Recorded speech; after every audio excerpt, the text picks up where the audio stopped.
What's going on, everybody, and welcome to NFL Nexus, your spot for the deepest dives in football. The 2026 NFL Draft. Yeah, I know, it feels like it's ages away, right? But believe me, for the Houston Texans, the gears are already turning.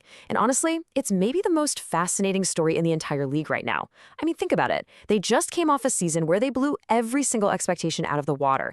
And now they're in this incredible position to build a real dynasty around their star quarterback, Stroud. They've got the picks, they've got a clear vision, and they've got a front office that is not afraid to make some serious gutsy moves. But what's the actual plan? What's the blueprint? How are they going to turn all this potential into on-field dominance for years to come? Well, in this explainer, we are going to break down their entire strategy. Before we jump in, make sure you go ahead and hit that subscribe button and ring the notification bell so you don't miss any of our draft coverage. So the big question is, what is Houston's master plan? How do we crack the code on what they're going to do? Well, we're not just going to throw spaghetti at the wall and see what sticks here. Nope. We are going to dive deep into some killer insider reporting from folks who are really plugged into that organization. Then we're going to stack that information up against what the guys in charge, the coach, the GM, have actually said out loud. We're going to tackle this in 4 parts to give you the whole picture. First up, we got to look at the ammo they're bringing to the fight, that incredible war chest of draft picks they've put together. Second, we'll use that insider intel to zero in on the exact positions they're looking to upgrade. Third, and this is where it gets spicy, we'll break down the head coach's core philosophy that could totally flip the script on draft night. And finally, the agent of chaos himself, the general manager who could be the ultimate wild card. So let's kick it off with the foundation. What are they actually working with? All right, let's get into it. Section 1, Texans draft capital. You hear that term draft capital thrown around all the time, right? So what does it actually mean? Well, think of it like poker chips at the biggest table in Las Vegas. It's not just about how many picks you have, it's about what they're worth. In today's NFL, it is the absolute currency of building a champion. The more capital you have, the more power you have. And let me tell you, the Texans are walking up to that table with stacks on stacks of chips. This isn't some happy accident either. This is a war chest that their front office has meticulously built, piece by piece, through smart trades, and man, what a change from where this franchise was just a couple of years ago. It is truly night and day. Okay, so let's talk real numbers. What's actually in this war chest? 8. The Texans are currently holding 8 total selections for the 2026 draft. Now, you might be looking at that number and thinking, 8, that's not a crazy amount. And you know what? You're not wrong. It's only one more than the standard 7 a team gets. But here's the thing you gotta understand. The real power isn't in the number itself. It's about what that number lets you do. It's like having a full tool belt instead of just a hammer and a screwdriver. You can use each of those 8 picks to fix a different little problem on your roster, or, and this is where it gets really exciting, you can bundle a few of those picks together to trade up for that one top-of-the-line power tool that completely changes the game. It's all about having options, and Houston has given themselves a ton of them. But hold on, it gets even better. This right here is the secret sauce. This is what takes the Texans' draft situation from just good to potentially league-altering. Check this out. 4. A full half of their picks, 4 of their 8, are premium, top-shelf selections. We're talking about picks all falling within the top 70 of the entire draft. So why is that such a huge deal? Because that zone, let's call it from the middle of the first round to the top of the third, that's the gold mine. That's where you find the guys who don't just make your team, they define your team for the next decade. Future Pro Bowlers, day 1 starters, the literal building blocks of a Super Bowl roster. Most teams, they're lucky if they get 1, maybe 2 shots in that zone. The Houston Texans have 4. It's like having 4 lottery tickets when everyone else has 1, and all your tickets have way better odds of hitting the jackpot. It is a massive, massive advantage. So they're loaded with all these valuable picks. The big question is, where are they going to aim? What are the top priorities on their shopping list? Well, lucky for us, we're not just flying blind here.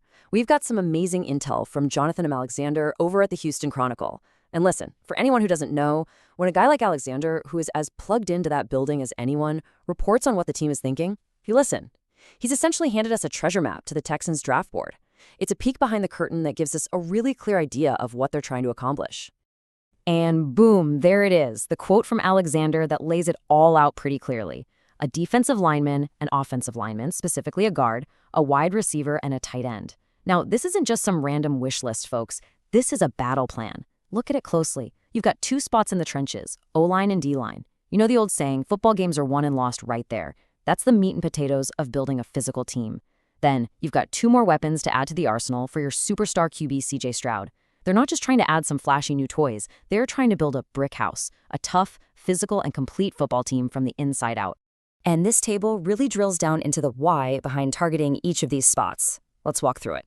First up, Wide receiver and tight end. The logic? Playoff depth. It's as simple as that. Remember last year when their explosive rookie Tank Dell went down? The offense just wasn't the same. They learned a really tough lesson. You need more than just 2 go-to guys if you want to make a deep playoff run. You need a whole arsenal. Okay, next, offensive guard. The key words here are youth and competition. Their line is solid, but some of the key guys are getting up there in age. You bring in a young stud, and suddenly the temperature in that meeting room goes up. Everyone's fighting for their job. That's how your whole team gets better. And finally, defensive tackle. The mission is crystal clear. Find a partner in crime for Sheldon Rankins. Rankin's a beast, but he can't do it alone. You put another monster next to him who can collapse the pocket, and suddenly your whole defense looks different. Every single one of these targets is a direct solution to a problem they saw last season. That's just smart team building. Okay, but here, right here, is where we throw a little twist into the story. It all seems pretty straightforward, doesn't it? 4 big needs, 4 premium picks, just connect the dots. Easy. But not so fast. If you think it's going to be that simple, you are completely forgetting about the man steering the ship, head coach DeMeco Ryans. And DeMeco, who is an absolute stud of a player himself, has a very specific philosophy about how you build a championship roster. And that philosophy, well, it changes the entire equation and adds a whole lot of unpredictability to the mix. So is it all about just plugging holes? Is need the only thing that matters to the Texans? The answer to that is a hard no. And this isn't us guessing. Coach Ryans has basically shouted it from the rooftops. Think about all those savvy moves they made in free agency, bringing in solid veterans. That wasn't just about getting better for next season. No, that was a strategic chess move for the draft. They went out and plugged their biggest, most glaring holes so they wouldn't be backed into a corner on draft night. They built themselves a safety net. Now, they don't have to reach. And reaching is the cardinal sin of drafting, right? It's when you're so desperate for a guard that you take one in the first round who's really a third-round talent. The Texans have brilliantly set themselves up so they never have to do that. And that freedom, that opens up a whole new world of possibilities. And this quote right here is everything.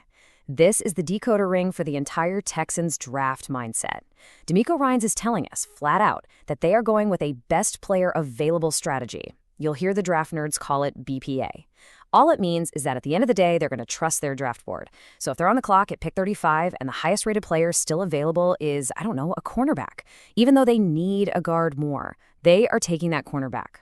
They're not going to pass up on a potential all-pro just to fill a hole with a decent but not great player. The goal is simple. Get as many truly great football players into the building as possible, and then trust the coaches to figure out the puzzle. It's about raising the entire talent ceiling of the roster. And that philosophy sets up this classic showdown you see every single April. Drafting for need versus drafting for talent. It's the debate that happens in every war room for every single pick. On one side, you've got the safe, logical play. Attack your biggest weakness directly. On the other side, you've got the bet on pure talent. Take the best football player, period. Let's make it real. Picture this. Texans are on the clock in the second round. The best offensive guard still on the board is fine. He's a solid player, but taking him here would be a bit of a reach. But sitting right there, somehow still available, is a safety that everyone thought would be a top 20 pick. A true blue-chip, game-changing talent. The need pick is the guard. The talent pick, the BPA pick, is the safety. What DeMeco Ryans is telling us loud and clear is that the Texans are slamming that button for the superstar safety and they're not thinking twice. So, we've got the clear shopping list of needs, and we have the coach's golden rule, best player available. But that brings us to the final character in this drama. The final, and maybe the most unpredictable piece of the puzzle. The man with his finger on the button, General Manager Nick Caserio. If DeMeco Ryans sets the philosophy, Caserio is the guy who executes it. And his reputation? Well, let's just say he adds a huge layer of potential chaos to this whole thing. He is the ultimate wild card. Yet Nick Caserio is known around the league as an active trader. Now, that's a polite way of saying the man cannot sit still on draft day. This is not a GM who just waits for his turn to pick. The draft doesn't happen to Nick Caserio. Nick Caserio happens to the draft. I mean, we've all seen it. Just look at the masterpiece he painted when he got not only CJ Stroud, but then traded right back up to get Will Anderson Jr. in the same draft. That takes guts. That takes conviction. He is constantly on the phone, exploring every trade, looking for every possible angle. He'll move up, he'll move down. The only thing you can be sure of is that he is going to do something. He treats the draft board like his own personal chessboard. So what does all this wheeling and dealing mean for us, trying to figure this all out? It means that nice, neat list of 8 draft picks we started with, you can pretty much just crumple it up and toss it in the trash. because it is almost guaranteed to change. Those draft slots are written in pencil, not pen. If a player that Caserio and his scouts are in love with starts to slide down the board, you can bet your bottom dollar he's going to package some picks and make an aggressive move to go get his guy. On the flip side, if he's on the clock and another team calls with a sweet offer to trade down a few spots and pick up more assets, he'll take that deal in a heartbeat.